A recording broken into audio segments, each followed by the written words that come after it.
Assalamualaikum warahmatullahi wabarakatuh.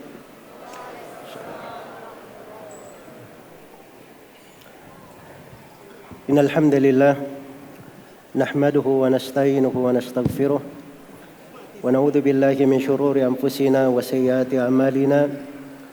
May yahdihillahu fala mudilla lahu wa may yudlil fala hadiya lahu.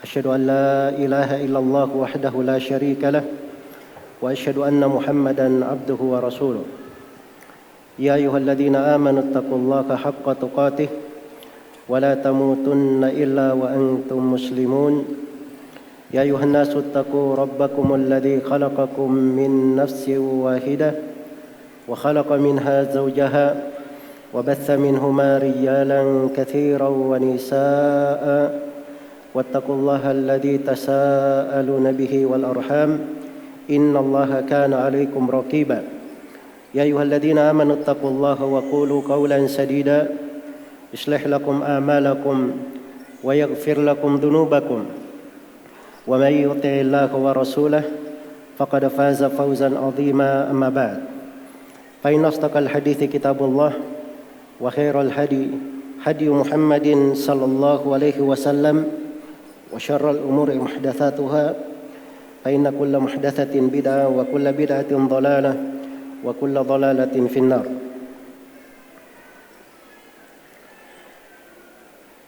Kaum muslimin dan muslimat rahimani wa rahimakumullah. Alhamdulillah kita di dalam tabligh akbar ini adalah menjelaskan tentang moderasi Islam. Seluruh sudut pembahasan terkait dengan moderasi Islam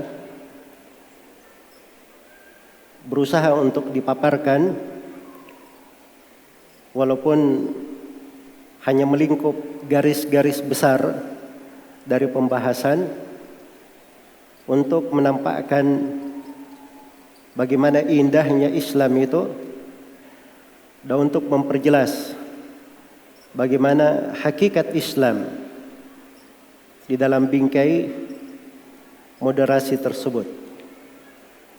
Dan ini pembahasan yang sangat penting dan alhamdulillah telah kita dengarkan dari para asatidzah, tokoh-tokoh agama kita, bagaimana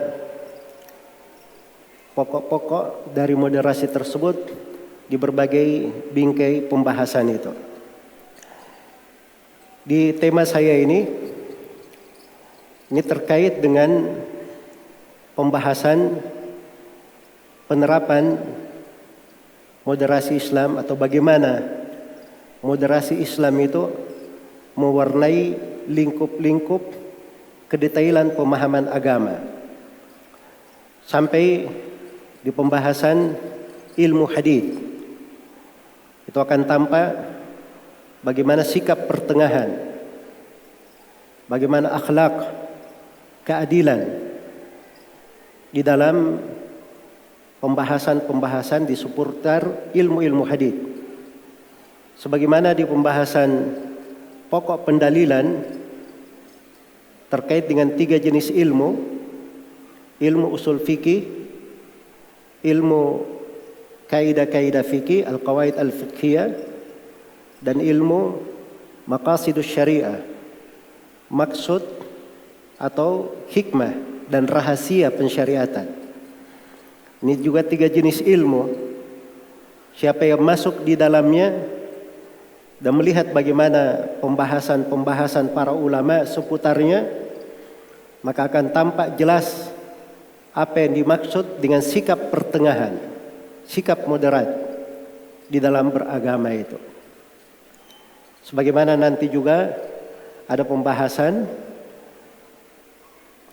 moderasi Islam itu dari lingkup ilmu-ilmu seputar Al-Quranul Karim, di dalam memahaminya, mentadabburinya, dan mengkaji ayat-ayatnya. Sebagai pendahuluan di sini untuk masuk ke dalam pembahasan moderasi Islam dalam lingkup ilmu hadits, ingin saya bacakan 3 ayat Al-Quran. 3 ayat Al-Quran yang di dalamnya saya akan mengingatkan pokok-pokok, dasar-dasar, dan sendi-sendi moderasi Islam itu apa. Ayat yang pertama adalah firman Allah Subhanahu wa taala di surah Al-Baqarah. Wa kadzalika ja'alnakum ummatan wasata litakunu syuhada'a 'alan nas wa yakuna ar-rasulu 'alaikum syahida. Dan demikianlah kami menjadikan engkau, wahai Nabi Muhammad, sebagai umat, dan demikianlah kami jadikan kalian, wahai umat Islam. Ini pembicaraan ditujukan kepada Nabi Muhammad SAW dan para sahabatnya. Tapi masuk juga di dalamnya seluruh umat beliau. Dan demikianlah kami jadikan kalian, wahai umat Islam, sebagai ummatan wasata, sebagai umat yang pertengahan. Litakunu syuhada'a 'alan nas, supaya kalian itu menjadi saksi-saksi terhadap manusia. Ya, pada hari kiamat itu luar biasa ya. Umat Islam itu yang menjadi saksi terhadap umat-umat yang lainnya. Dan sebagaimana Nabi Muhammad SAW, beliau akan menjadi saksi terhadap kalian sendiri, wahai umat Islam. Ayat ini terdapat di dalamnya peringatan, penjelasan, dan kaidah besar seputar al-wasatiyah, seputar sikap moderat, tapi yang disebut dengan moderasi Islam. Kalau kita pahami ayat ini dengan baik, kita tadabburi kandungannya, maka akan tertanam pada diri kita semua kaidah-kaidah penting, standar utama bagi siapa yang ingin berada di atas al-wasatiyah wal i'tidal, di atas sikap pertengahan dan sikap keadilan, keseimbangan. Di ayat dikatakan wa kadzalika ja'alnakum, demikianlah kami jadikan kalian. Ja'ala itu dalam bahasa Arab kadang diartikan menjadikan, kadang diartikan menciptakan, kadang diartikan mengadakan, kadang diartikan ditakdirkan. Iya. Karena kata ja'ala dalam bahasa Arab, ini maaf ya, agak berat sedikit ya. Tapi saya perlu jelaskan supaya seorang itu paham makna dari ayat ini. Karena ayat ini banyak dipakai oleh orang-orang yang berbicara tentang sikap moderat, tapi kadang tidak paham makna ayat. Padahal ayat ini pada kandungannya itu prinsip dasar yang menguraikan makna al-wasatiyah wal i'tidal. Jadi ja'ala wa kadzalika ja'alnakum, ja'ala itu ada 2 makna. Makna yang pertama al-ja'al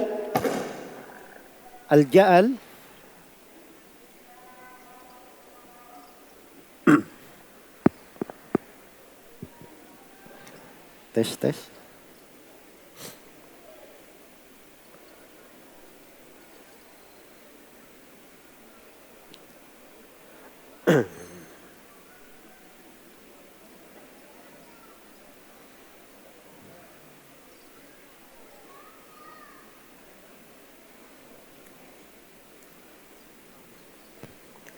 Tes.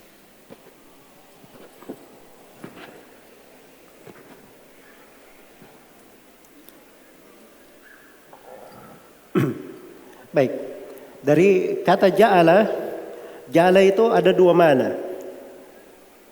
Yang pertama ja'al kauni qadari, dan yang kedua ja'al dini syar'i. Dia punya dua makna. Kauni qadari, kauniyun qadariyun, dan makna yang kedua diniyun syar'iyun. Ja'ala ini salah satu dari 14 kalimat yang terbagi dua maknanya. Ada makna kauniyah qadariyah dan ada makna diniyah syar'iyah. Iya. Gimana? Bingung atau paham ya? Agak bingung sedikit ya? Ya. Jadi memang subhanallah ya, ilmu agama itu Allah berfirman kepada nabinya, "Inna sanulqi 'alaika qawlan tsaqila." Kami akan memberikan kepada engkau Nabi Muhammad ucapan yang berat. Bobotnya itu, kandungannya itu luar biasa. Tanda kebesaran Allah, firman Allah. Karena itu banyak dari kandungan ayat-ayat sangat dalam kandungannya. Cuman sebenarnya kalau dipahami dengan seksama, itu akan tampak keindahan agama ini. Jadi kalau diartikan wa kadzalika ja'alnakum ummatan wasata, demikianlah kami jadikan kalian, kalau diartikan sebagai kauniyah qadariyah, ketentuan dan takdir Allah, maka makna ayat demikianlah kami sudah tetapkan kalian wahai umat Islam, sudah merupakan ketentuan Allah yang tidak berubah. Kalian itu adalah umat yang pertengahan. Kalian adalah umat yang pertengahan. Ini makna yang pertama. Jadi di atas makna ini, Islam itu seluruhnya adalah moderat, pertengahan. Dari ciri agama ini, dari simbol pokok agama ini, dari karakteristik agama ini, dia adalah agama yang pertengahan. Jadi jangan ada yang memasukkan ke dalam syariat sesuatu, oh ini syariat Allah ini kurang pertengahan, kita modif sedikit supaya dia jadi pertengahan. Nah, itu salah memahami syariat, salah memahami agama Allah. Karena agama Allah ini semua ketentuannya itu pertengahan. Itulah makna kauni qadari. Allah sudah tentukan hal itu. Sudah Allah takdirkan bahwa agama ini adalah agama yang pertengahan. Agama yang pertengahan. Itu adalah sifat agama. Karakteristiknya. Isi dari agama itu. Semuanya adalah pertengahan. Yang kedua, di atas makna ja'ala bermakna diniyun syar'iyun, maka makna dari ayat, demikianlah kami syariatkan untuk kalian agama yang pertengahan. Artinya, siapa yang belajar agama ini dengan baik dan benar, dia mengamalkan agama ini, pasti dia akan menjadi orang yang pertengahan. Pasti dia akan menjadi orang yang moderat. Orang yang menjadi moderat. Jadi itu makna yang kedua dari ayat. Wa kadzalika ja'alnakum. Demikianlah kami jadikan kalian. Artinya kami syariatkan untuk kalian dari agama. Kalau kalian berpegang dengannya, kalian akan menjadi umat yang pertengahan. Umat yang pertengahan. Ini dua makna dari ayat. Wa kadzalika ja'alnakum ummatan wasata. Suatu umat yang pertengahan. Umat itu artinya sekelompok manusia. Sekelompok manusia yang merupakan pengikut para nabi dan para rasul.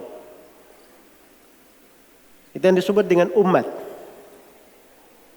Dan Islam ini, umat Islam ini adalah umat. Sebagaimana telah berlalu di atas muka bumi ini umat-umat sebelum umat Islam. Kita ini umat Islam adalah umat yang ke-70 di atas muka bumi. Umat yang ke-70. Dan itu telah syah di dalam Musnad Imam Ahmad dari jalur Bahas bin Hakim, dari ayahnya, dari kakeknya Muawiyah bin Haidah radhiyallahu taala anhu. Beliau berkata, Rasulullah sallallahu alaihi wasallam bersabda, "Antum tufuna 70 ummah, antum afdaluha wa akramuha 'ala Allah azza wa jalla." Kalian wahai umat Islam menggenapkan 70 umat.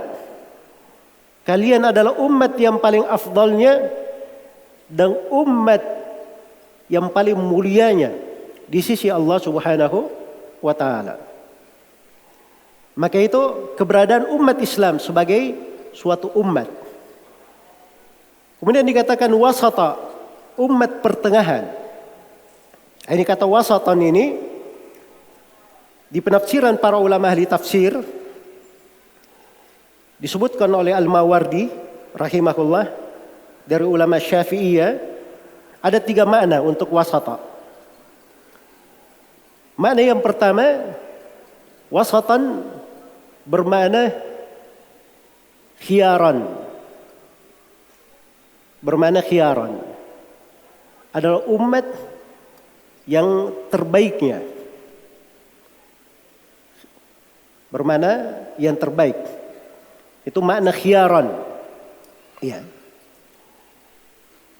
Kemudian yang kedua, wasatan itu artinya sesuatu yang berada paling tengah antara perkara-perkara. Itu sudah bahasa Indonesia kita ya. Di sebagian perlombaan itu, di permainan, itu penengahnya disebut dengan nama apa? Wasit. Disebut dengan nama wasit. Nah, wasit ini karena dia menengahi antara 2 kelompok yang apa namanya? Yang sedang bermain, yang sedang bersaing, maka dia disebut wasit. Wasit itu artinya penengah. Iya. Penengah. Karena umat Islam ini mereka memang berada di tengah antara yang ekstrim dan yang menyepelekan, antara yang berlebihan dan yang menelantarkan. Di antara 2 kutub ekstrim dia berada di pertengahan. Kemudian makna yang ketiga, wasatan dikatakan oleh Al-Mawardi, maknanya adalah al-adl, keadilan. Iya. Keadilan. Keadilan itu adalah yang berada di tengah, tidak bertambah, tidak berkurang. Tidak bertambah dan tidak berkurang. Dia yang berada di pertengah. Dan ini penafsiran wasatan bermakna adlan itu datang dari penafsiran Nabi sallallahu alaihi wasallam langsung. Sebagaimana di dalam hadis Abu Sa'id Al-Khudri yang diriwayatkan oleh Imam Al-Bukhari rahimahullahu taala. Jadi 3 makna yang disebut oleh Imam Al-Mawardi ini 3 makna yang berputar di atasnya ucapan para ulama ahli tafsir. Ucapan para ulama ahli tafsir. Perhatikan ya, saya terangkan ayat itu dari bahasa ulama ahli tafsir. Karena tidak halal bagi siapapun berbicara tentang ayat Al-Quran, dia bahasakan dari dirinya sendiri. Al-Quran ini ditafsirkan oleh Nabi Sallallahu Alaihi Wasallam, diajarkan kepada para sahabatnya. Para sahabat belajar kepada para tabi'in, belajar dari para sahabat. Sampai kata Mujahid, tidak ada satu ayat pun kecuali saya sudah tanyakan maknanya kepada Ibnu Abbas. Karena itu siapa yang berbicara tentang ayat Al-Quran tanpa penafsiran dari para as-salaf, itu artinya dia berdusta atas nama Allah Subhanahu wa ta'ala. Iya. Maka di dalam menafsirkan dari ayat-ayat itu dibawakan dari ucapan ulama ahli tafsir agar supaya dimaklumi bahwa ini adalah pemahaman dari ayat terwarisi dari masa ke masa. Jadi itu makna wa kadzalika ja'alnakum ummatan wasata. Demikianlah kami jadikan kalian sebagai umat yang pertengahan. Saya lanjutkan dulu ayatnya. Ada kelanjutan ayatnya. Wa kadzalika ja'alnakum ummatan wasata litakunu syuhada'a 'alan nas, supaya kalian menjadi saksi-saksi terhadap manusia. Ini ayat dibawakan oleh Ibnul Qayyim di dalam I'lamul Muwaqqi'in dan dibawakan oleh banyak ulama sebagai dalil tentang keutamaan para sahabat Rasulullah sallallahu alaihi wasallam. Sebab mereka ini yang langsung ditunjuk, kalian kami jadikan umat pertengahan. Kalian, siapa yang hidup waktu itu? Kalian itu. Para sahabat Nabi sallallahu alaihi wasallam. Kalianlah kami jadikan umat pertengahan. Supaya kalian menjadi saksi terhadap umat-umat, terhadap manusia pada hari kiamat. Iya. Karena itu sikap moderat kalau tidak dibangun di atas jalannya Nabi dan para sahabatnya, itu jauh dari penamaan moderasi Islam. Dan itu tidak terkait dengan moderasi Islam. Ya, moderat itu, lihat bagaimana cara para sahabat bersikap. Bagaimana mereka beragama. Bagaimana mereka menilai. Dan para sahabat itu telah mempelajari segala hal dari Rasulullah sallallahu alaihi wasallam. Tidak ada satu perkara pun dari perkara agama kecuali mereka telah terima langsung dari Nabi sallallahu alaihi wasallam. Iya. Mereka adalah orang-orang yang terdidik langsung dari Nabi sallallahu alaihi wasallam. Karena itu para sahabatnya, apa yang mereka lakukan dan petunjuk serta sunnah mereka itu adalah hujjah. Adalah hujjah, argumentasi yang diterima dan dijalankan di tengah umat Islam. Karena itu dikatakan litakunu syuhada'a 'alan nas, supaya kalian menjadi saksi terhadap manusia. Supaya kalian menjadi saksi terhadap manusia. Wa yakuna ar-rasulu 'alaikum syahida. Dan Rasulullah sallallahu alaihi wasallam nanti akan menjadi saksi terhadap kalian. Iya. Menjadi saksi terhadap kalian. Di hari kiamat itu orang-orang yang beriman itu akan ditolong, dikuatkan. Para nabi dan para rasul akan ditampakkan kebenarannya. Pengikut para nabi dari seluruh pengikut para nabi, seluruh umat akan ditampakkan kebenaran mereka. Allah berfirman, "Inna lanansuru rusulana walladzina amanu fil hayatid dunya wa yauma yaqumul ashhad." Sesungguhnya kami akan menolong para rasul kami dan menolong orang-orang yang beriman.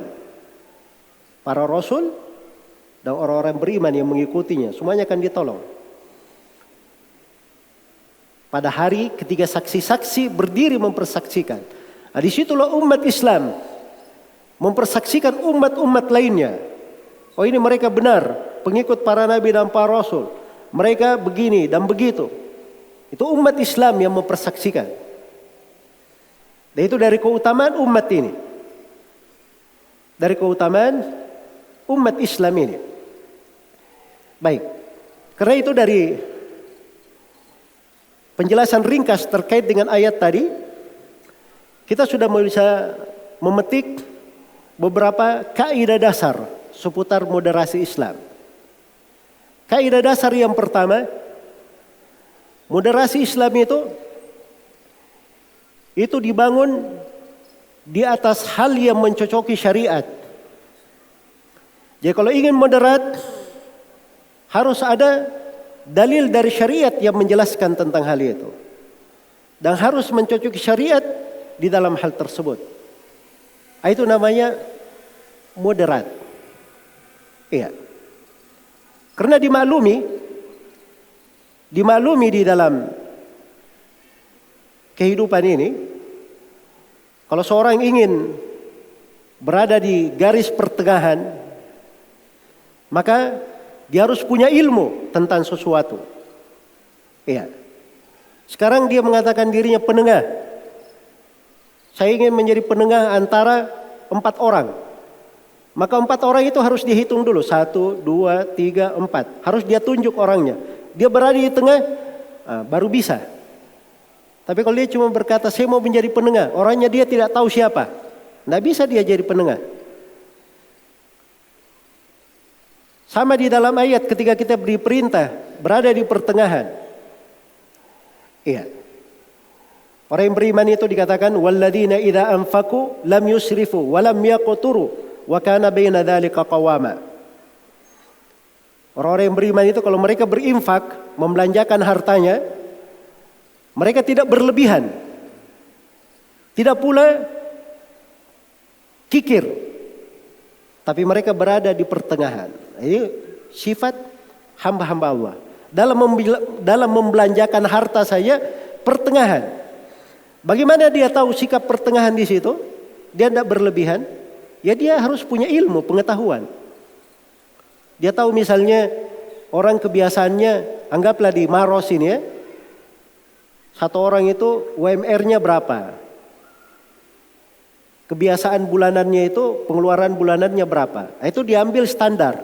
Nah, kalau dia lebih, itu berlebihan namanya. Kalau dia buang hartanya lebih dari itu berlebihan. Kalau dia kurang itu kikir. Jadi ini kan perlu pengetahuan. Iya, perlu pengetahuan. Sama dengan orang yang ingin bersikap pertengahan, berada di atas moderasi Islam, dia harus mengerti syariat. Harus mencocoki syariat. Harus mencocoki syariat. Barulah dia bisa berada di garis pertengahan. Iya. Dalam berdoa, Allah berfirman, "Ud'u rabbakum tadarru'a wa khufyah, innahu la yuhibbul mu'tadin." Berdoalah kalian kepada Rabb kalian tadarru'an, dengan mengadukan segala perkaranya kepada Allah, berserah diri penuh kepada Allah. Wa khufyah, dengan suara yang lirih. Sungguhnya Allah tidak menyenangi orang-orang yang melampaui batas dalam doa. Jadi doa saja ada orang yang melampaui batas, diingatkan. Jangan melampaui batas. Bagaimana berdoa yang pertengahan tidak melampaui batas? Itu perlu mencocoki syariat di dalam berdoa. Kita perlu belajar adab-adab dan etika di dalam berdoa. Fikih seputar doa. Supaya kita berada di pertengahan. Berada di sikap pertengahan. Iya. Jadi ini digariskan di dalam agama. Karena itu moderasi Islam, ya, simbol pokoknya, ciri utamanya adalah mencocoki syariat. Mencocoki syariat. Kemudian yang kedua, dari karakteristik dan ciri moderasi Islam itu adalah mencocoki akal sehat. Mencocoki akal sehat. Sebab kalau dia tidak mencocoki akal sehat, maka itu tidak masuk di dalam pembahasan agama. Agama ini telah dijadikan oleh Allah Subhanahu wa taala di dalam firman-Nya dikatakan wa kadzalika ja'alnakum ummatan wasata. Demikianlah kami jadikan kalian sebagai umat yang pertengahan. Pertengahan dalam makna yang terbaik. Yang paling tengah, yang paling adil. Kemudian mereka menjadi saksi terhadap manusia. Maka dari seluruh sudut penerimaan mereka diterima. Dari dalilnya diterima, dari dalil syariatnya diterima, dari dalil akalnya juga diterima. Dari dalil akalnya juga diterima. Bahkan dari dalil fitrahnya juga diterima. Sebab sikap moderat itu tidak bertentangan dengan fitrah. Dan ini pembahasan yang ketiga. Ciri yang ketiga, tidak bertentangan dengan fitrah. Karena agama ini telah dijadikan oleh Allah Subhanahu wa taala mencocoki fitrah manusia. Mencocoki fitrah manusia. Fitrat Allahi allati fatara an-nasa 'alaiha la tabdila li khalqillah. Dzalika ad-dinul qayyim. Itu adalah fitrah yang Allah jadikan manusia di atasnya. Tidak ada perubahan terhadap ciptaan Allah. Itulah agama Allah yang lurus. Jadi agama yang lurus itu dia mencocoki fitrah. Diriwayatkan oleh Imam Al-Bukhari dan Imam Muslim dari Abu Hurairah radhiyallahu taala anhu, Rasulullah sallallahu alaihi wasallam bersabda, "Ma min mauludin illa yuladu 'alal fitrah, fa abawahu yuhawidanihi aw yunassiranihi aw yumajjisani." Tidak ada satu anak pun yang lahir di atas muka bumi ini kecuali dia dilahirkan di atas fitrahnya. Maka asal fitrahnya adalah keislaman. Itu sikap pertengahan. Yang mengeluarkan dari fitrah itu siapa? Kedua orang tuanya. Orang tuanya lah yang membuat anak itu menjadi Yahudi atau menjadi Nasrani atau menjadi Majusi. Keluar dari fitrahnya. Tapi asalnya ketika dia lahir, dia di atas fitrah. Dan ini juga telah ditegaskan oleh Nabi Sallallahu Alaihi Wasallam dalam hadits Iyad bin Himar al-Mujashi'i radhiyallahu taala anhu. Beliau meriwayatkan dari Nabi Sallallahu Alaihi Wasallam, Nabi meriwayatkan bahwa Allah Subhanahu Wa Taala berfirman dalam hadits ilahi. Allah berfirman, "Inni khalaqtu ibadi hunafa fajtalathum asyayatin." Sesungguhnya aku menciptakan hamba-hambaku itu sebagai orang-orang yang hanif, berada di garis pertengahan, selalu mentauhidkan Allah Subhanahu wa taala dan menjauhi kesyirikan. Kemudian di atas fitrah mereka ini, mereka pun setelah itu disesatkan oleh syaitan. Jadi asalnya mereka di atas fitrahnya, di atas keislaman, di atas agama yang lurus. Itu fitrah. Karena itu sikap moderat itu tidak bertentangan dengan akal sehat dan tidak bertentangan pula dengan fitrah. Tidak bertentangan dengan fitrah. Kemudian dari karakteristik pokok dari sikap moderat itu lepas dari hawa nafsu. Tidak ada hawa nafsu di dalamnya. Iya. Karena memang dasarnya adalah syariat. Allah yang menentukan kadarnya. Allah yang menetapkan syariatnya. Wa kadzalika ja'alnakum ummatan wasata. Demikianlah kami telah jadikan kalian. Sudah selesai aturan-aturannya. Tidak ada di situ mana mengikuti hawa nafsu. Iya. Allah berfirman kepada nabinya tentang nabinya, "Wa ma yantiqu 'anil hawa in huwa illa wahyu yuha." Nabi itu tidak pernah berucap dari hawa nafsunya. Yang beliau ucapkan adalah wahyu yang diwahyukan kepada beliau. Orang yang masuk dalam agama itu artinya dia berlepas diri dari hawa nafsu. Fa illam yastajibu laka fa'lam annama yattabi'una ahwa'ahum. Kalau mereka tidak menjawab agama yang kau bawa wahai Nabi Muhammad, tidak masuk ke dalam Islam, maka ketahuilah sungguhnya mereka mengikuti hawa nafsunya. Jadi jadikan manusia cuma dua golongan. Golongan mengikuti agama di atas syariat dan golongan pengikut hawa nafsu. Allah Subhanahu wa taala berfirman, "Tsumma ja'alnaka 'ala syari'atin minal amri fattabi'ha wa la tattabi' ahwa'al ladzina la ya'lamun." Kemudian kami jadikan engkau Nabi Muhammad di atas syariat dari perkara. Ikutilah syariat itu. Ini agama, jalan yang lurus. Kita cuma mengikutinya saja. Dan jangan ikuti hawa nafsu orang-orang yang tidak mengetahui. Iya. Karena itu tidak benar ya. Oh, moderat itu gampang. Moderat itu Tuhan tidak menghendaki, Tuhan tidak bertanya kepada kamu 5 tambah 5 berapa. Tapi Tuhan bertanya kepada kamu berapa tambah berapa, hasilnya 10.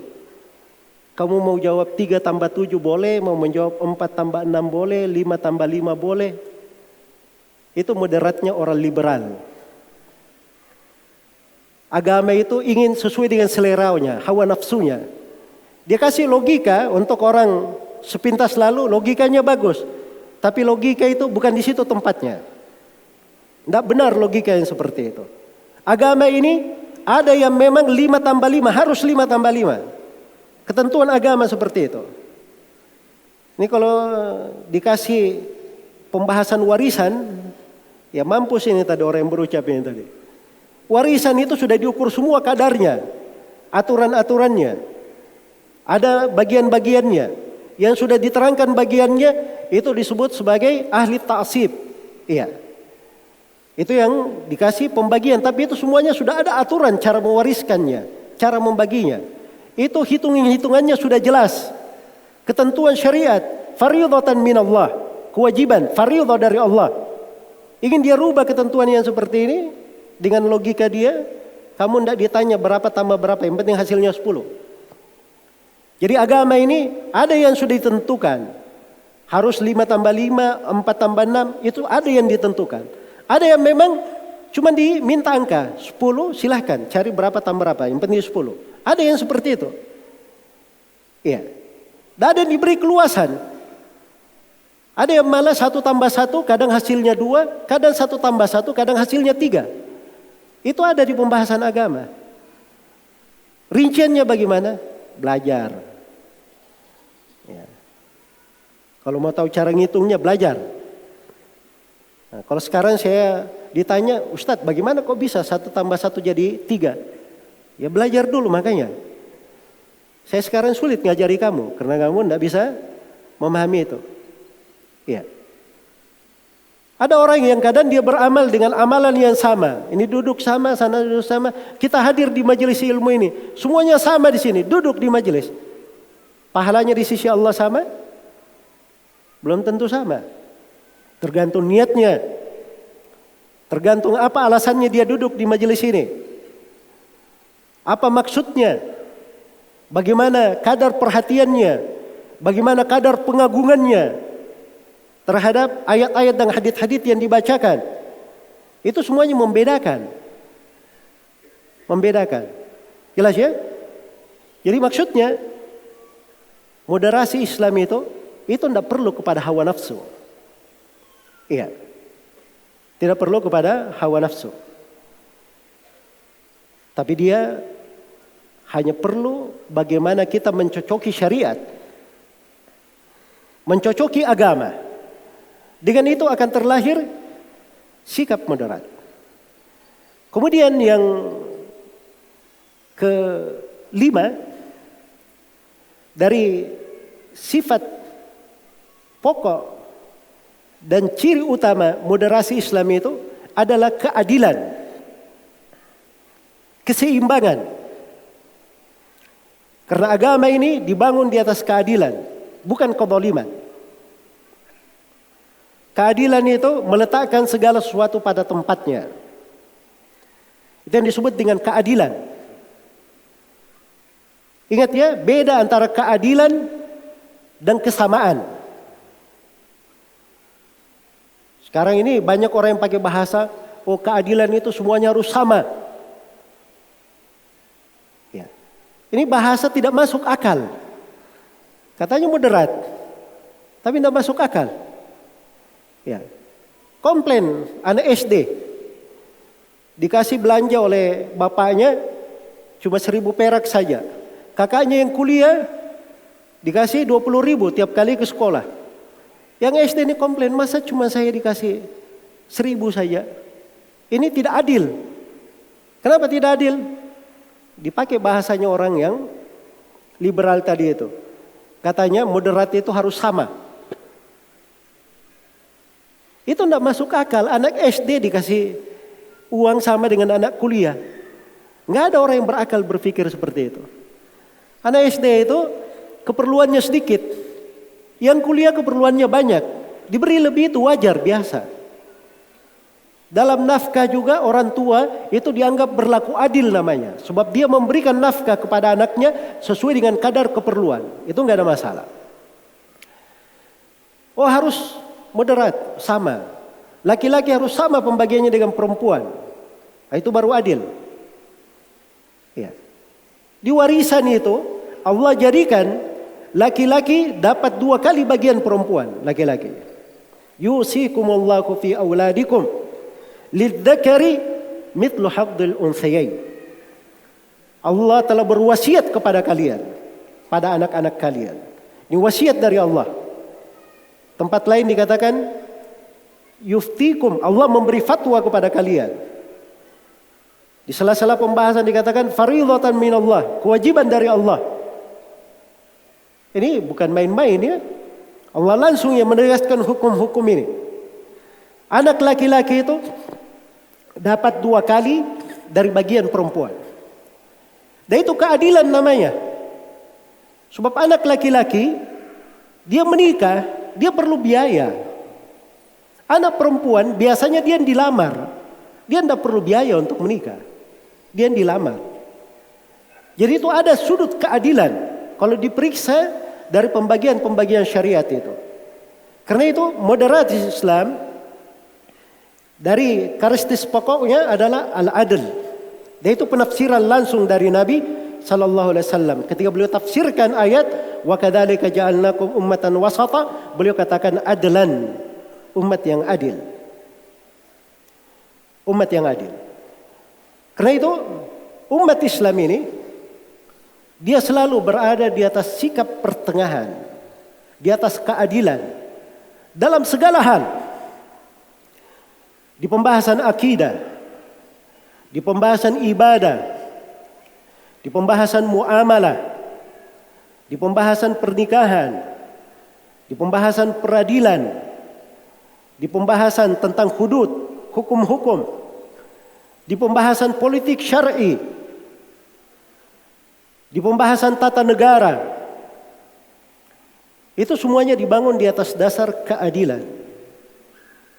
Di atas dasar keadilan.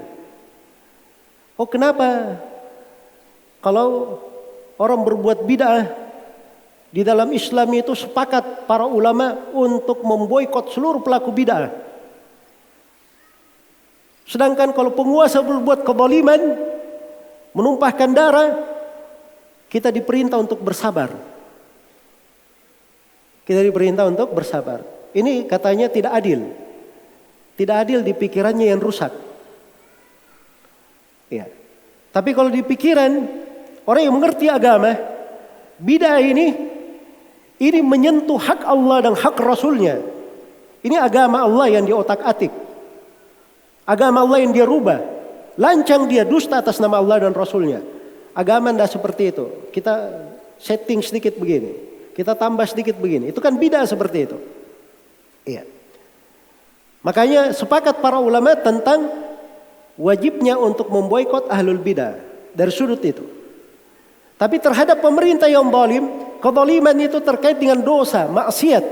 Dia lakukan pada dirinya. Dan keberadaan dia sebagai pemimpin, itu ada sudut baiknya untuk manusia. Ada sudut baiknya untuk manusia. Sebab dengan keberadaan pemimpin itu, tetap terjaga kebersamaan. Tetap terjaga kebersamaan. Karena itu, Imam Malik rahimahullah ta'ala berkata, dan ini diriwayatkan di buku-buku akidah dari Imam Malik rahimahullah. Nah, Syekhul Islam Ibnu Taimiyah menyebutkan di beberapa tempat dari sejumlah as-salaf. Mereka berkata 60 tahun dipimpin oleh seorang penguasa yang zalim dan semena-mena, itu lebih baik daripada 1 hari tanpa penguasa. Iya. Ini cara berpikir wasatiyah namanya. Moderasi Islam. Sebab kalau dia mengikuti hawa nafsunya, yang dia pikir dunia, itu pasti dunia. Karena itu tidak ada yang melakukan demo-demo, tidak ada yang melakukan aksi membangkang kepada pemerintah, tidak ada yang melakukan aksi pemberontakan kepada pemerintah dan dia hendaki di dalamnya akhirat. Itu omong kosong. Pasti dunia di belakangnya. Dia mencari dunia. Yang satu berkata, oh ini hak saya. Saya mengambil hak saya. Oh ini enggak layak, saya lebih cocok untuk berkuasa. Ini enggak benar, ini menjadi kuasa, saya harus turunkan, ganti yang lain. Ya. Itu urusan dunia. Tapi kalau dia berbicara agama, ini penguasa ada baiknya untuk manusia. Walaupun dia zalim di sudut ini, kezalimannya untuk dirinya sendiri. Tapi kebersamaan kaum muslimin dijaga. Kalau posisinya diganggu gugat akan terjadi pertumpahan darah. Banyak orang yang menjadi korban. Itu cara berpikir orang yang beragama. Orang yang mendahagi akhirat. Makanya Imam Ahmad rahimahullah itu di 3 generasi pemerintah dizalimi. Tapi bersamaan dengan itu beliau berkata, "Lau anna li da'watan mustajabah ma ja'altuha illa lis-sultan." Andai kata saya memiliki doa yang dikabulkan, doa ini hanya saya peruntukkan untuk pemerintah, untuk kebaikan pemerintah. Itu baru orang yang tulus, orang yang ikhlas. Itu orang yang beragama. Dan itu bukan ucapan Imam Ahmad saya. Itu dinukil oleh Imam Al-Bukhari dari Al-Fudail ibn Iyad rahimahullahu taala, dan beliau katakan, saya menjumpai lebih dari 1000 orang guru, semuanya berucap hal yang sama. Salah satunya berwasiat supaya mendoakan kebaikan untuk siapa? Untuk pemerintah. Ya, bukan sebagian manusia ya yang kurang paham akidah. Oh enggak apa-apa kalau pemerintahnya zalim, boleh didoakan kejelekan. Ada pembagiannya lagi. Kalau pemerintahan besar itu enggak boleh. Kalau pemerintahan kecil enggak apa-apa didoakan. Ini kaidah-kaidah berasal dari kantongnya sendiri. Dan diucapkan oleh para ulama as-salaf. Jadi maksudnya keluar dari aturan-aturan agama seperti ini, jelas itu akan melahirkan ketimpangan. Ini pokok-pokok terang. Dan ini sikap pertengahan, sikap moderat di dalam beragama. Di atasnya para ulama dari masa ke masa. Tidak ada silam pendapat di dalam hal tersebut. Maka ciri utama dari moderasi Islam itu adalah keadilan. Adalah keadilan. Kemudian yang ke-6. Dari ayat ketika dikatakan wa kadzalika ja'alnakum ummatan wasata. Demikianlah kami jadikan kalian umat yang wasatan litakunu syuhada. Ini 3 sudut pendalilan ya.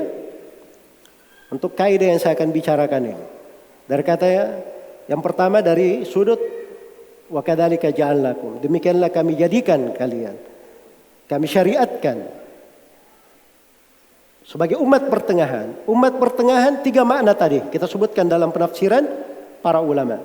Yang terbaik bisa pertengahan bermakna yang terbaik, bisa pertengahan yang berada paling tengah antara 2 sudut, dan bisa pertengahan bermakna yang paling adilnya.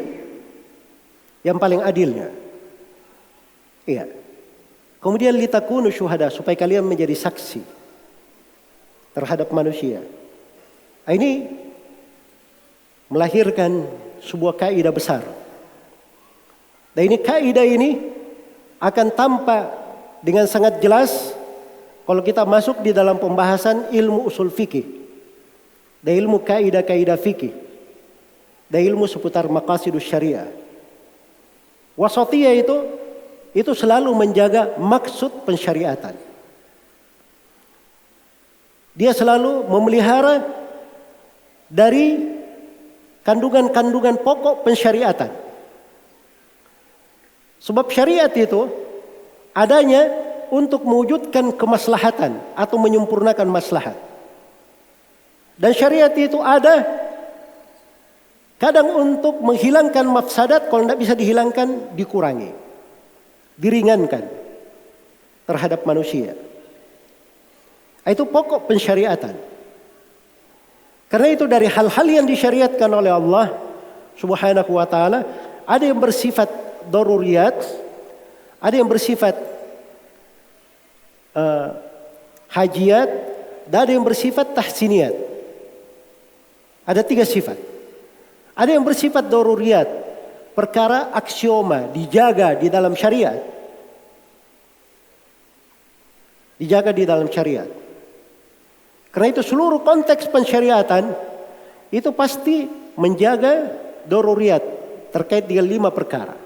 penjagaan terhadap agama, penjagaan terhadap jiwa, penjagaan terhadap akal, kemudian penjagaan terhadap kehormatan, dan penjagaan terhadap harta. Ini 5 dijaga. Iya. Jadi pensyariatan kalau kita baca pembahasan agama apapun, itu menjaga 5 hal ini. Ini namanya daruriyat. Ada namanya hajiat. Perkara yang penting dalam kehidupan. Kita tidak bisa terhindar darinya. Berat kalau kita kehilangan hal tersebut. Itu disebut dengan hajiat. Dan ada namanya tahsiniyat. Hal-hal yang merupakan pelengkap, penyempurna.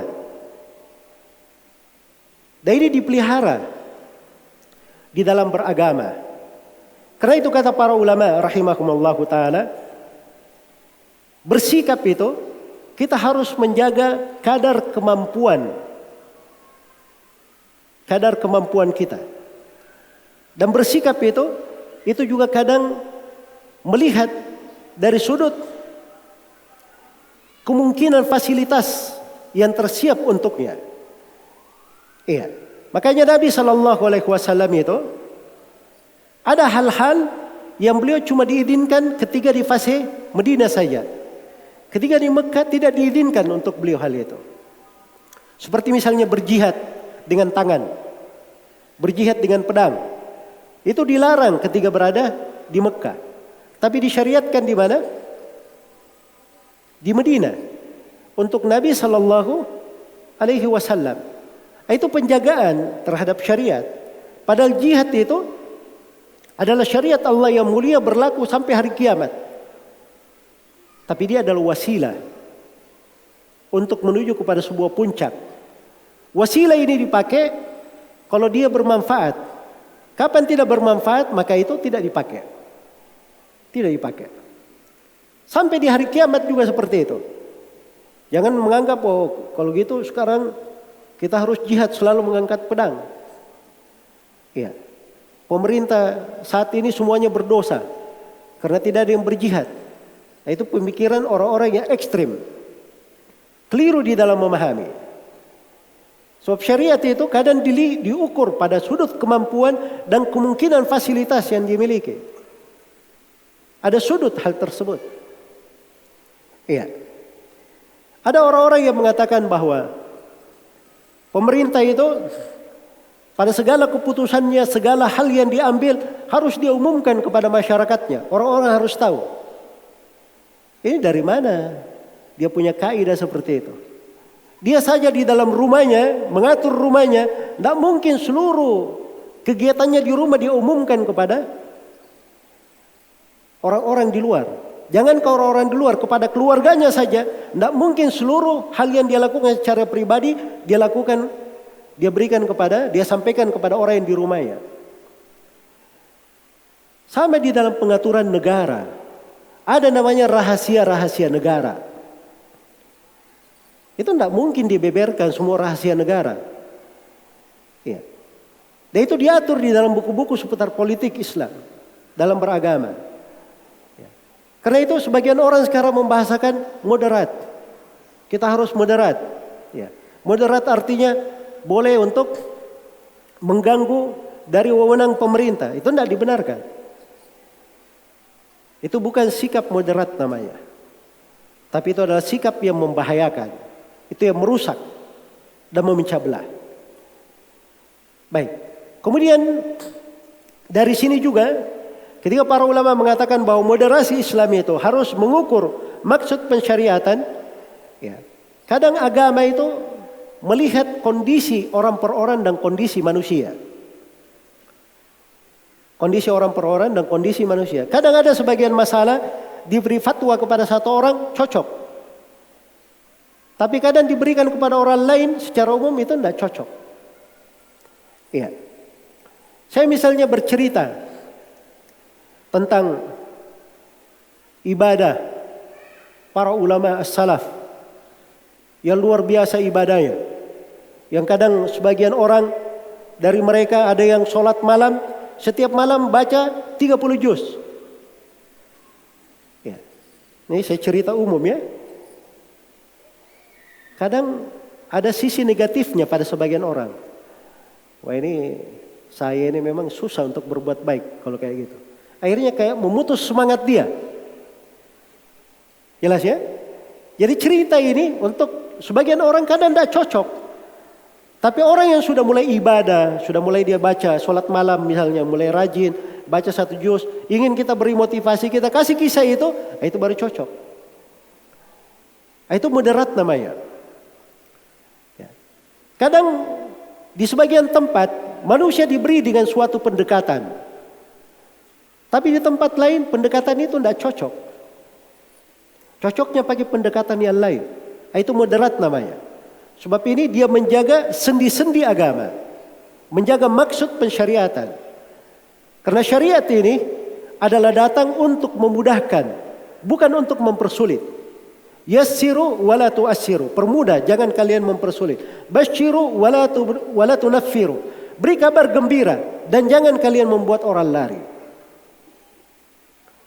Dan syariat ini juga tidak menginginkan hal yang berat bagi pemeluknya. Wa ma ja'ala alaikum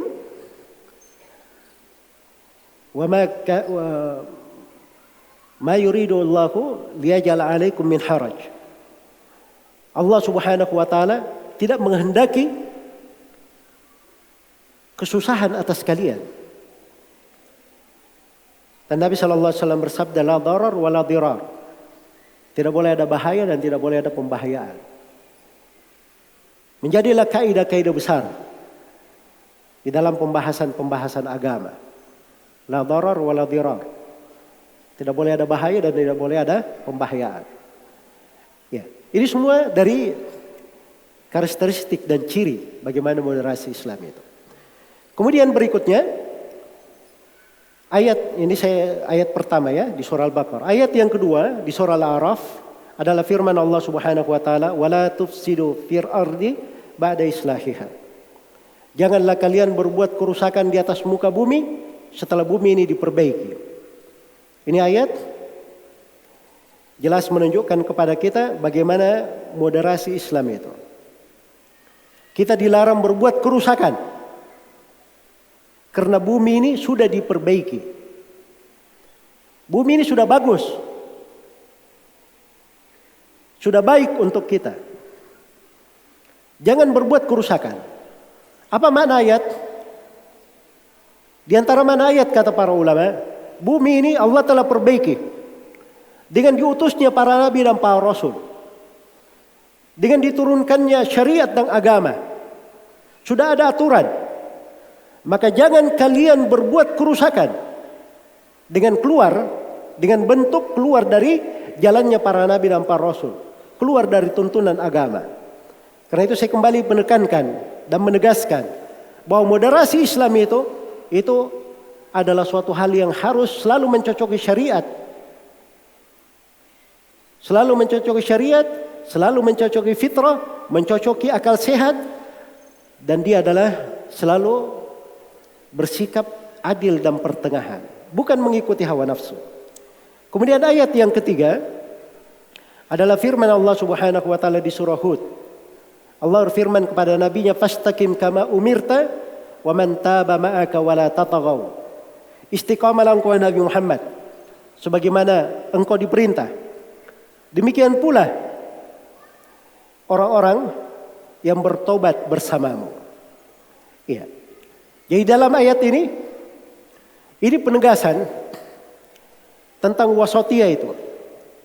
Moderasi Islam.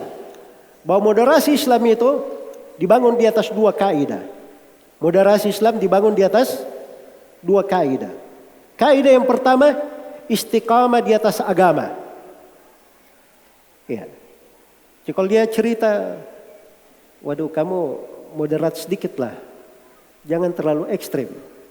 Orang yang berkata ini moderat sedikit, jangan terlalu ekstrim, dangkal pemahaman agamanya atau tidak belajar agama, maka pahamilah itu bukan moderasi yang dia maksud. Itu sesuatu sesuai dengan seleranya. Sebab kalau dia berbicara tentang agama itu Yang disebut dengan moderat adalah istiqamah di atas perintah Allah. Fastaqim kama umirta. Istiqamah engkau Nabi Muhammad sebagaimana engkau diperintah. Wa man taba ma'aka. Demikian pula semua orang yang bertobat bersamamu. Semua umat Islam yang masuk ke dalam Islam bertobat kepada Allah, semuanya harus istiqamah sebagaimana diperintah. Itu rukun pertama dari sikap moderat di dalam ayat ini. Dan rukun yang kedua, moderasi Islam itu tidak boleh berlebihan, tidak boleh pula menyepelekan. Tidak boleh ada ekstrim, tidak boleh pula ada sikap menggampangkan, menyepelekan. Iya. Karena Nabi SAW telah bersabda dalam hadits Ibnu Abbas yang diriwayatkan oleh Imam Ahmad dan selainnya, kata beliau SAW, "Iyyakum wal ghulu, fa inna ma ahlaka alladziina min qablikum al-ghulu fid din." Hati-hati kalian dari sikap ekstrim. Sebab yang membinasakan umat-umat sebelum kalian adalah sikap ekstrim mereka dalam beragama. Nabi SAW juga bersabda, "Inna ad-dina yusrun, wa la yushadda ahadun fid din illa ghalabah." Sesungguhnya agama itu mudah. Tidaklah seorang itu ekstrim dalam beragama kecuali dia akan terkalahkan. Dia akan terkalahkan.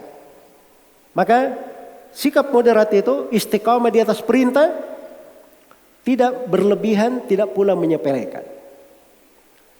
Iya. Ya, kalau ada yang berkata moderat itu artinya kita gampangkan perkara. Ini haram. Wah, jangan terlalu ekstrim lah. Moderat sedikit. Anggap saja itu mubah. Nah, itu tidak benar ya. Nggak ada moderasi Islam seperti itu. Menghalalkan apa yang diharamkan oleh Allah, itu tidak mungkin. Ya. Ini kalian ahli sunnah ini terlalu ekstrim kepada pemerintah. Pemerintah berbuat zalim, kalian bilang harus sabar. Pemerintah melakukan kesalahan begini dan begini, kalian bilang didoakan kebaikan. Kalian ini terlalu ekstrim terhadap pemerintah. Moderat sedikit. Bagaimana cara moderat? Ya sekali-sekali ikut demo lah sama kita. Ya. Nah itu lihat ya gaya berpikir sebagian manusia. Itu tidak benar. Ini prinsip agama. Ketentuan syariat. Ketentuan syariat. Kita akan ditanya di depan Allah. Bahkan Nabi SAW akan menanyai kita tentang hal itu. Karena itu Anas bin Malik radhiyallahu taala anhu ketika ditanya tentang kezaliman sebagian penguasa di masanya, maka beliau berkata kepada manusia yang bertanya itu, "Isbiru hatta talqauni 'alal haud." Hakadha sami'tu min Rasulillah sallallahu alaihi wasallam. Sabarlah kalian sampai kalian menjumpai saya di telaga. Demikian saya mendengar dari Nabi kalian, Nabi Muhammad sallallahu alaihi wasallam. Itu Nabi yang memerintahkannya. Sebab bersabar itu sikap moderat namanya. Karena kita berpikir panjang. Sesuai dengan kemaslahatan. Iya. Baik. Jadi ini sebagian pembahasannya akan tampak sekali bagaimana sikap-sikap moderat di dalam beragama. Dari 3 ayat yang kita bacakan tadi. Kalau kita sudah tahu pondasi-pondasi ini, kita masuk di dalam pembahasan ilmu hadits, kita hidup di dalamnya, kita hidup dalam ilmu-ilmunya, kita membaca buku-bukunya, maka itu pasti dipastikan orang yang masuk di dalam lingkaran para ulama ahli hadits, sibuk dengan hadits, itu akan menyandang sikap pertengahan. Akan seimbang di dalam beragama. Akan jernih cara berfikirnya. Sebab memang komitmen dari ilmunya melatih untuk hal yang seperti itu. Melatih untuk hal seperti itu. Iya. Dan di sini kita tidak terlalu banyak waktu ya untuk menguraikan. Tapi saya jelaskan beberapa perkara terkait dengan ilmu hadits. Di dalam definisi hadits yang diterima, hadits yang sahih, Ibnu Hajar rahimahullahu taala di Nukhbatil Fikr berkata, wa khabarul ahad binaqli adilin tamid dhabti muttasilis sanadi ghairi muallalin wala syadzin huwa sahihu lidzati. Kata beliau, hadits ahad kalau dia dinukil oleh seorang rawi yang adil, seorang rawi yang adil, satu, tamid dhabt, sempurna dhabatnya. Dhabt ini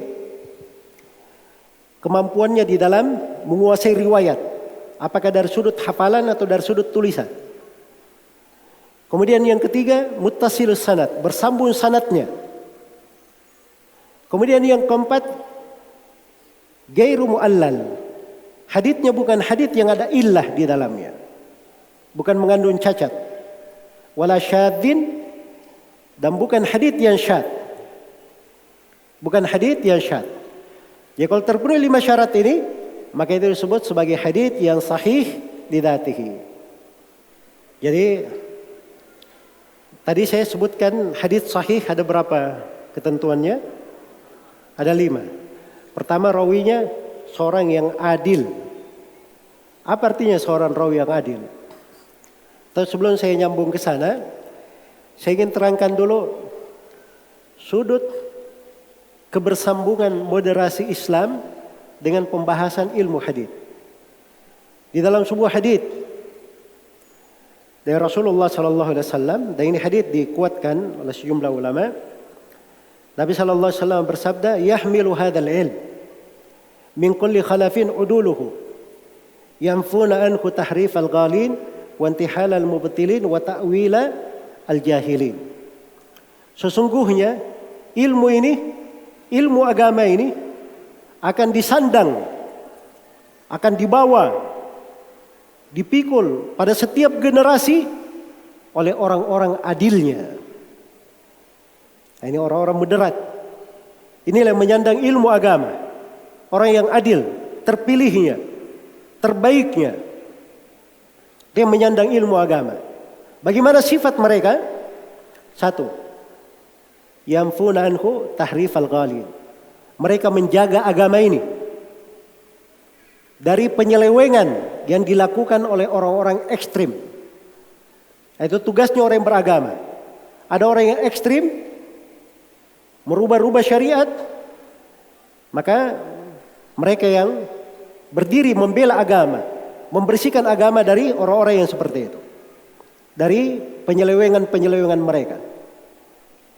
Yang kedua, wantihalal mubtilin, dan mereka juga menjaga agama dari jalannya ahlul batil, orang-orang yang berbuat kebatilan. Kemudian tugas mereka yang ketiga, orang-orang yang adil moderat ini, adalah mereka menjaga agama dari takwil, penafsiran-penafsiran keliru dari orang-orang yang jahil. Sebab kejahilan ini sumber petaka. Kejahilan. Karena kejahilannya dia memusuhi ilmu. Karena kejahilannya dia berbuat hal-hal yang bisa merusak manusia, dia tidak menyadarinya. Maka orang yang menyandang ilmu lah yang memelihara agama dari penafsiran orang-orang jahil seperti itu. Baik. Jadi itu sifatnya para ulama ahli hadits. Uduluhum. Itu sifat mereka, ciri mereka. Karena itu ketika disebutkan bahwa yang meriwayatkan hadits itu dia adalah seorang yang adil.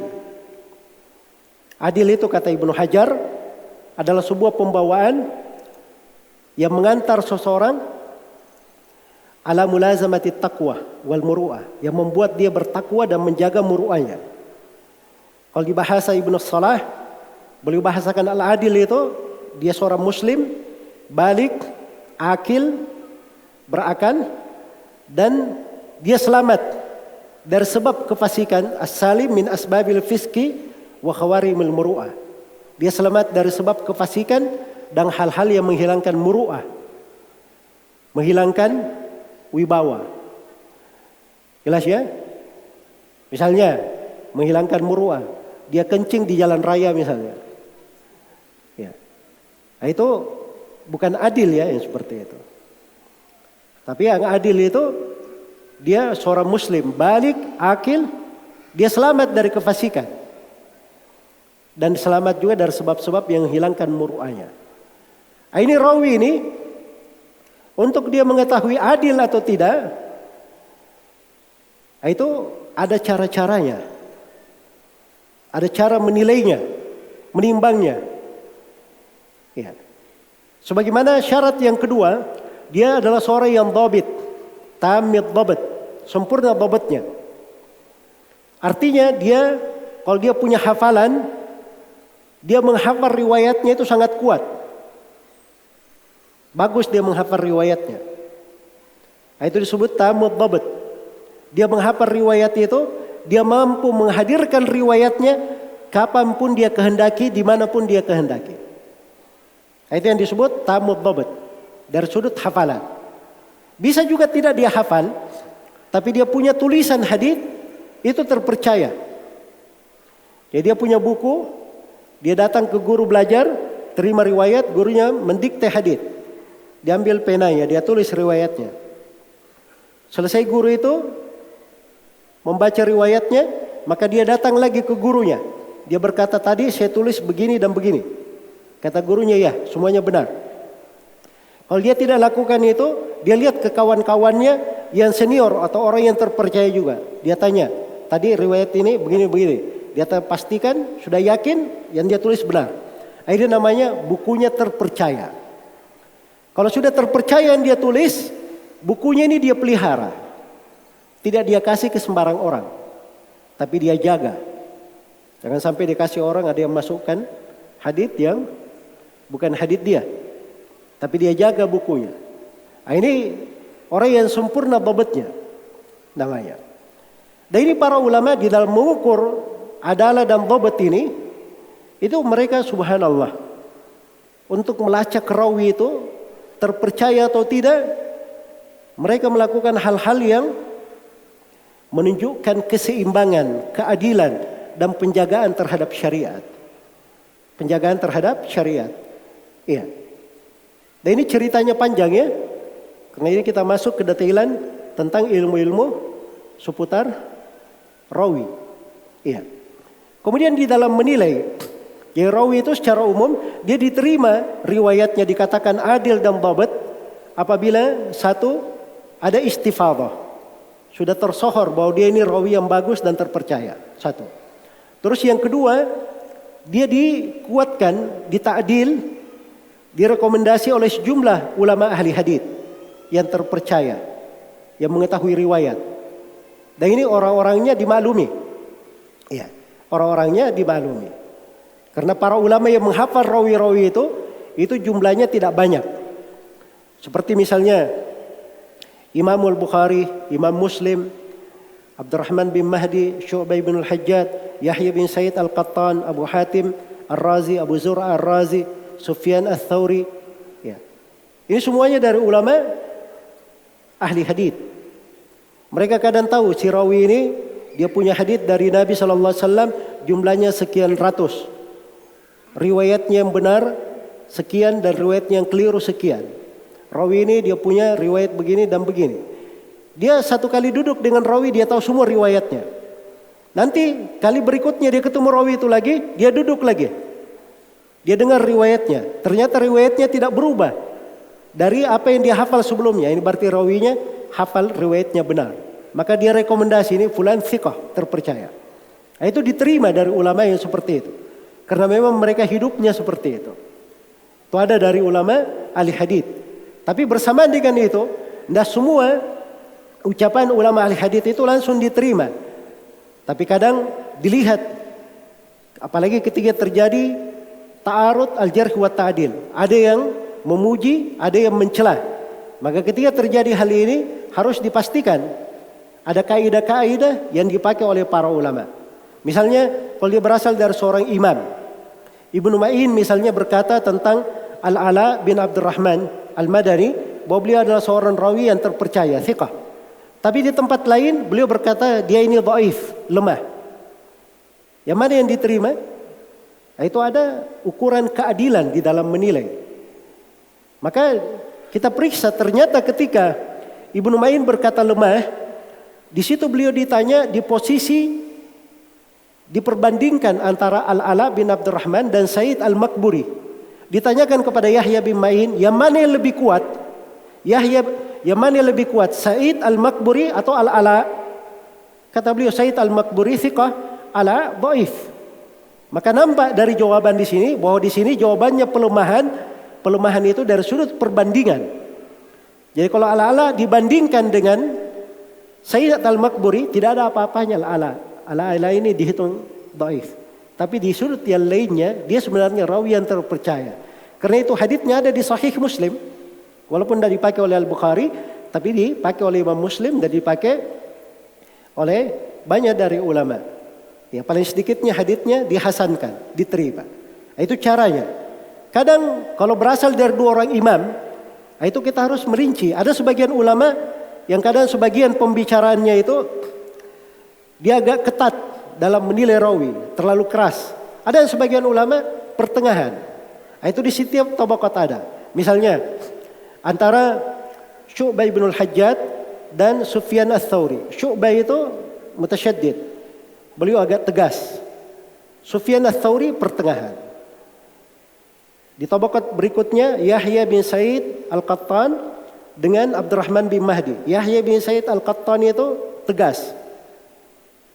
Ibn Mahdi agak lembut. Di tabaqat bawahnya lagi ada Imam Al-Bukhari dan Abu Hatim Ar-Razi. Abu Hatim itu tegas, mutasyaddid beliau. Tapi kalau Al-Bukhari, beliau ini mu'tadil, pertengahan. Nah, ini kan ada bentuk menilai, menimbang ucapan para ulama. Sama ketika seorang rawi itu dihukumi sebagai, misalnya dia adalah orang yang melakukan tadlis. Tadlis itu tidak dikatakan setiap rawi yang melakukan tadlis, menyamarkan riwayat, ditolak riwayatnya.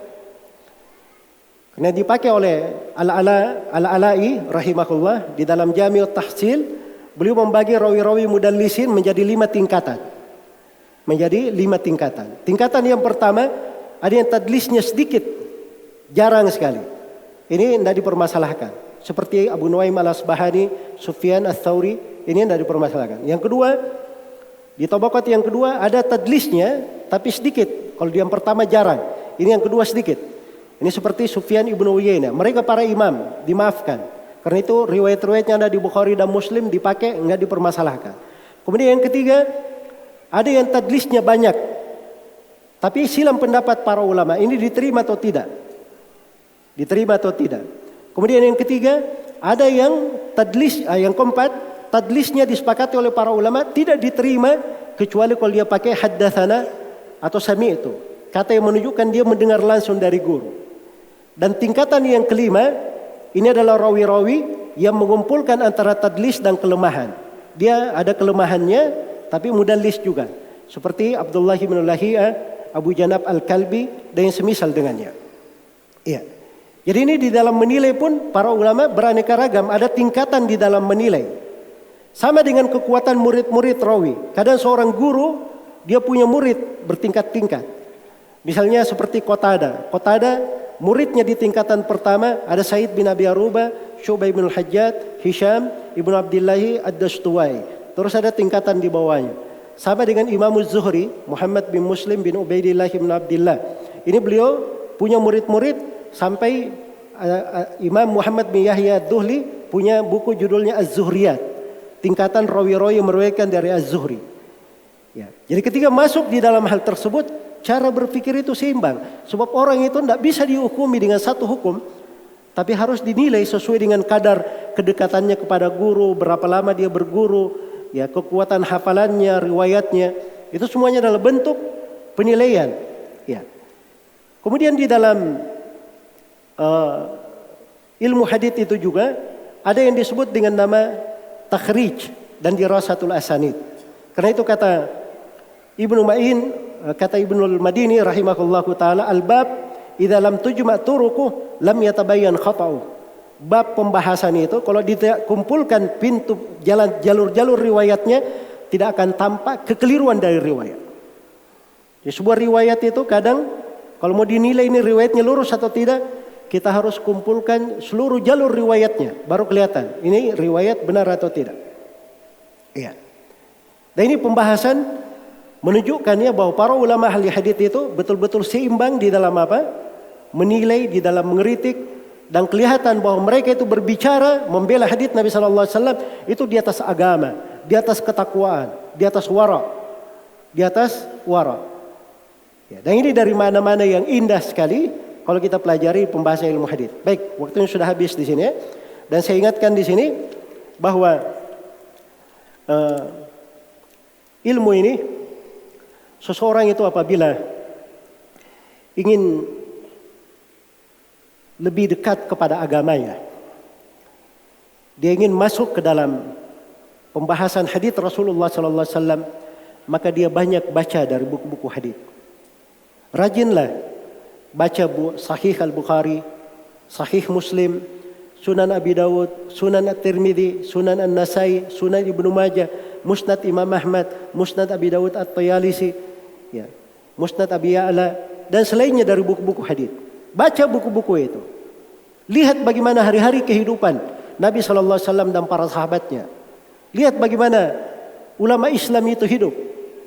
Maka akan kelihatan Islam itu dengan detail. Kelihatan Islam itu secara kafah. Kelihatan Islam itu secara sempurna. Kalau orang bisa memahami seperti itu, barulah dia boleh berbicara tentang masalah moderasi Islam. Supaya dia kenal, itu Islam yang sebenarnya. Jadi ketika dia berbicara moderasi Islam itu begini, itu artinya dia sudah membaca, dia sudah menguasai Islam itu dari segala hal. Sehingga dia bisa membahasakannya.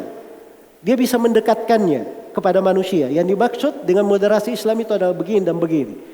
Tapi kalau seorang misalnya dia sudah bahasa Arab juga pas-pasan, dalam ilmu syariatnya juga miskin, ya, belajar tafsir Al-Qur'annya, baca Al-Quran belum tentu khatam, tafsirnya apalagi. Setelah itu lancang berbicara tentang masalah-masalah agama, apalagi masalah-masalah terkait dengan banyak manusia, terkait dengan tata negara, terkait dengan darah manusia. Ini harusnya seorang itu bertakwa kepada Allah. Sebab setiap kalimat yang kita ucapkan terkait dengan agama, itu pasti kita akan dipertanyakan oleh Allah Subhanahu wa taala. Wala taqfu ma laysa laka bihi ilm. Inna as-sam'a wal basara wal fuad kullu ulaika kana anhu mas'ula. Jangan kalian berhenti di atas suatu hal yang kalian tidak punya ilmu tentangnya. Sungguhnya pendengaran, penglihatan dan mata hati semuanya akan dimintai pertanggungjawaban. Semoga Allah Subhanahu wa taala memberikan taufiknya kepada kita semua, memudahkan kita di atas kebaikan, menguatkan kita semua di atas Islam dan sunnah di kehidupan dunia ini, di sakaratul maut, di alam kubur, dan tatkala kita semua berdiri depan Allah Subhanahu wa taala kelak di kemudian hari. Dan saya bermohon kepada Allah Subhanahu wa taala dengan seluruh nama-namanya dan sifatnya yang memudahkan kita hadir di majelis ini, sebagaimana Allah memudahkan kita duduk di sini dalam kebersamaan, dalam bingkai kebersamaan kita di dalam negeri ini. Semoga Allah Subhanahu wa taala mengumpulkan kita semua di akhirat kelak di surganya yang penuh dengan kenikmatan. Innahu waliyyu dzalika wal qadiru alaih. Wallahu taala alam. Subhanakallahumma wa bihamdik, asyhadu an la ilaha illa anta, astaghfiruka wa atubu ilaik. Walhamdulillahirabbil alamin. Wassalamualaikum warahmatullahi wabarakatuh.